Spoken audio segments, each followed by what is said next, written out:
Next article है हमारा comparison of the slopes of an isothermal and an adiabatic. Comparison of the slopes of an isothermal and an adiabatic.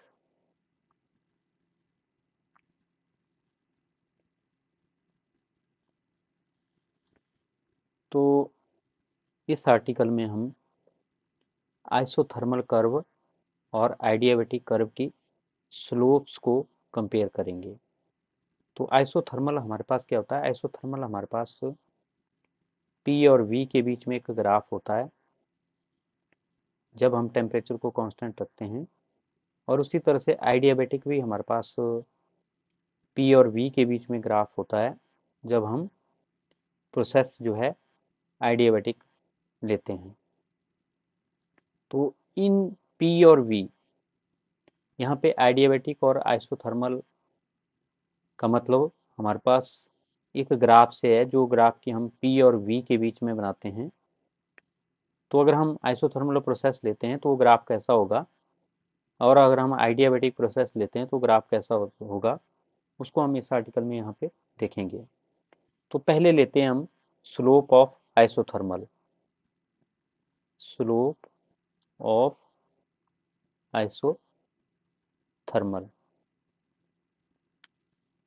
तो इसलिए इसको देखने के लिए हम जो है आइडियल गैस इक्वेशन यहाँ पे लेंगे, PV इक्वल टू RT।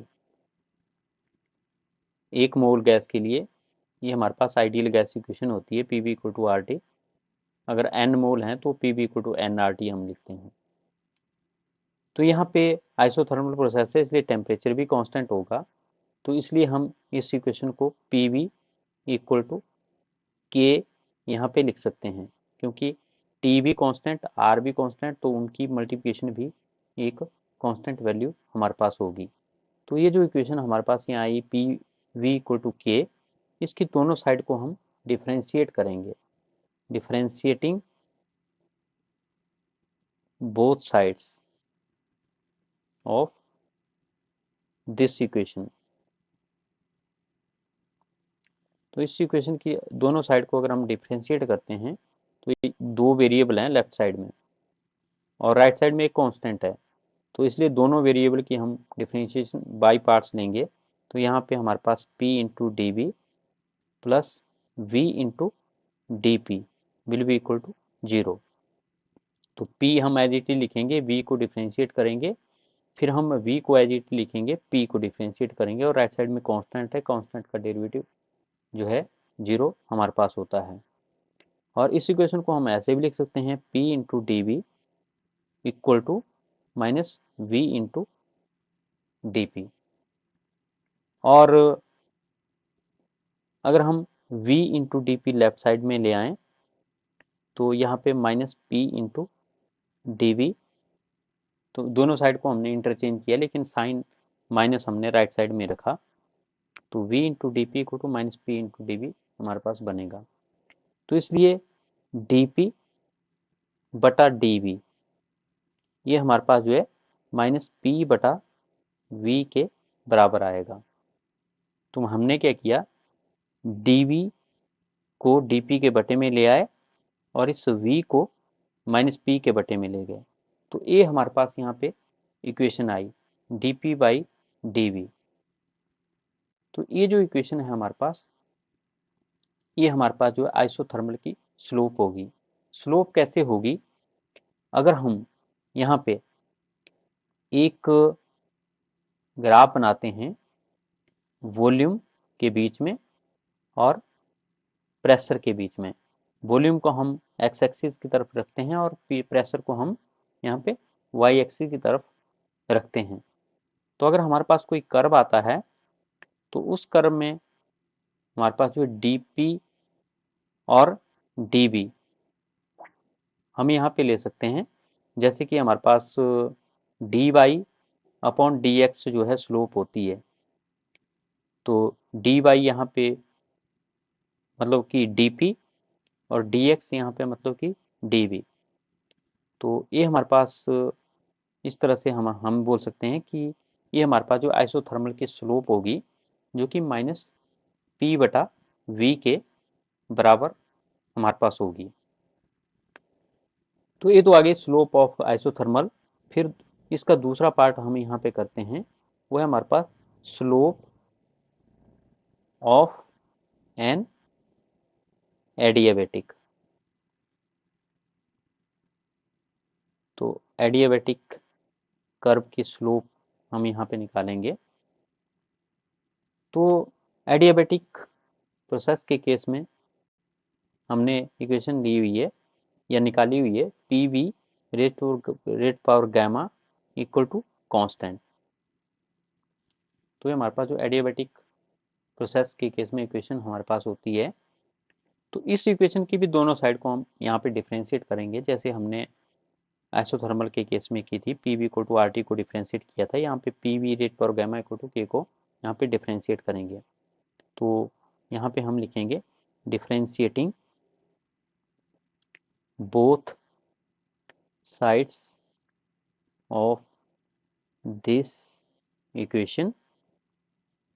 तो इस इक्वेशन की दोनों साइड को हम यहाँ पे डिफ्रेंशिएट करेंगे। तो यहाँ पे दो वेरिएबल हैं p और v, जबकि राइट साइड में यहाँ पे कांस्टेंट है। कांस्टेंट का डेरिवेटिव 0 होगा अगेन। तो हम बाय पार्ट्स दोनों वेरिएबल की डिफ्रेंशिएशन करेंगे। तो पहले को हम अगर एज इट इज लिखते हैं p, और दूसरे को हम डिफ्रेंशिएट करते हैं gamma into V raise power gamma minus 1 into D V. तो ये हमारे पास जो है, पहले को हमने कांस्टेंट रखा, दूसरे का हमने डेरिवेटिव लिया। और उसी तरह से फिर हम क्या करेंगे कि दूसरे को कांस्टेंट रखेंगे, मतलब वी रेज पावर गैमा हमने कांस्टेंट रखा और पहले का डेरिवेटिव लिया जो कि हमारे पास डी आएगा, और के का डेरिवेटिव हमारे पास जो है यहाँ पे 0 आएगा।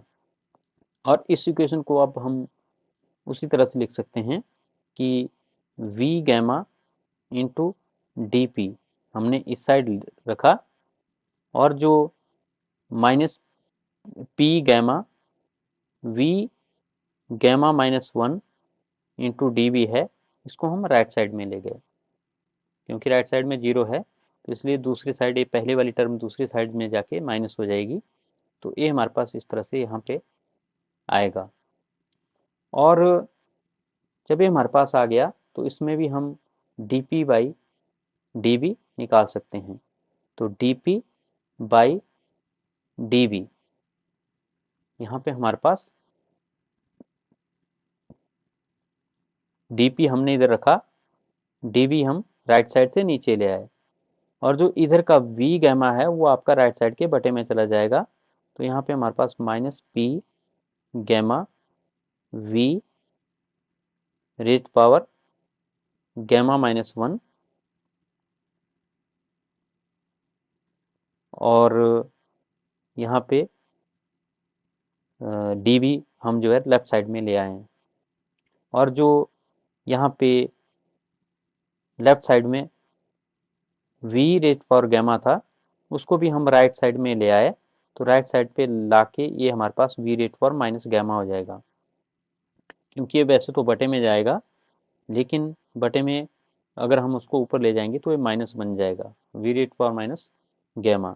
तो इसको अगर हम सिंप्लीफाई करते हैं तो D P by D V will be equal to minus P gamma और V raise power gamma minus 1 और माइनस गैमा। तो बेस सेम है वी वी, तो पावर यहाँ पे हम ऐड करेंगे तो प्लस गैमा और माइनस गैमा यहाँ पे कैंसिल हो जाएगा। तो यहाँ पे हमारे पास बचेगा माइनस पी गैमा और वी रेज पावर माइनस 1, जिसको कि हम बटे में बटा वी भी लिख सकते हैं। तो इसलिए डी पी बाई dV हमारे पास बनेगा माइनस गैमा इंटू पी बटा वी। तो ये हमारे पास एडियाबैटिक प्रोसेस के केस में ये यहाँ पे स्लोप आ गई, और ये जो ऊपर वाली थी ये हमारे पास आइसोथर्मल के केस में हमारे पास जो है स्लोप है। तो अगर हम यहाँ पे आइसोथर्मल और यहाँ पे एडियाबैटिक की स्लोप को कंपेयर करें तो दोनों में -P/B है, लेकिन यहाँ पे गैमा हमारे पास जो है एक्स्ट्रा है। तो इसलिए हम क्या लिख सकते हैं कि जो हमारे पास dP/dV है इन केस ऑफ एडियाबैटिक, वो हम होगी हमारे पास गैमा टाइम्स dP/dV आइसोथर्मल। तो हम क्या बोल सकते हैं कि अगर हम एडियाबैटिक के स्लोप को देखें तो इसमें गैमा है, जबकि आइसोथर्मल के केस में गैमा नहीं है। तो हम क्या बोलेंगे कि एडियाबैटिक के केस में जो स्लोप है that will be gamma times more than the slope of the isothermal. तो इस तरह से हम अगर इस ग्राफ को बनाना चाहें तो ये ग्राफ हमारे पास जो है इस तरह से यहाँ पे बनेगा। तो ये जो ऊपर वाला कर्व है ये हमारे पास जो आइसोथर्मल प्रोसेस के केस में है, और ये जो कर्व है ये हमारे पास जो है एडियाबैटिक प्रोसेस के केस में है। तो जैसा कि हमने अभी किया कि एडियाबैटिक की स्लोप ज़्यादा होती है, तो इसलिए आपका ज़्यादा जो है नीचे की तरफ स्टीपर होगा, इसकी स्लोप ज़्यादा होगी। और आइसोथर्मल के केस में स्लोप हमारे पास जो गैमा टाइम कम है, इसकी गैमा टाइम ज़्यादा है, इसकी कम है गैमा टाइम। तो इसलिए ये इस आपका कम स्टीपर होगा या इसकी स्लोप कम होगी, और इसकी स्लोप हमारे पास जो ज़्यादा होगी। ये होगा हमारे पास एक्सपेंशन के केस में। लेकिन अगर हम इस कर्व को कंप्रेशन के केस में लें, मतलब कि गैस को हम कंप्रेस कर रहे हैं, तो कंप्रेशन के केस में ये ग्राफ हमारे पास जो है इस तरह से हमारे पास दोनों ग्राफ जो है बनेंगे। इस केस में उल्टा होगा, जो नीचे वाला हमारे पास कर्व होगा ये हमारे पास जो आइसोथर्मल होगा, और ये जो ऊपर वाला कर्व है ये हमारे पास जो है एडियाबैटिक होगा। लेकिन इस केस में भी वही हमारे पास होगा कि आइसोथर्मल की स्लोप हमारे पास जो है आप देख रहे हैं कि कम स्टीपर है, स्लोप कम है, लेकिन एडियाबैटिक की स्लोप हमारे पास जो है यहाँ पे ज़्यादा होगी। क्योंकि जब हम कंप्रेशन करेंगे तो जो हमारे पास वॉल्यूम है वो हमारे पास जो कम होगा, और जो यहाँ पे प्रेशर है वो हमारे पास जो बढ़ेगा। लेकिन एडियाबैटिक प्रोसेस के केस में हमारे पास जब हम वॉल्यूम डिक्रीज करेंगे तो प्रेशर हमारे पास जो ज़्यादा यहाँ पे इंक्रीज होगा।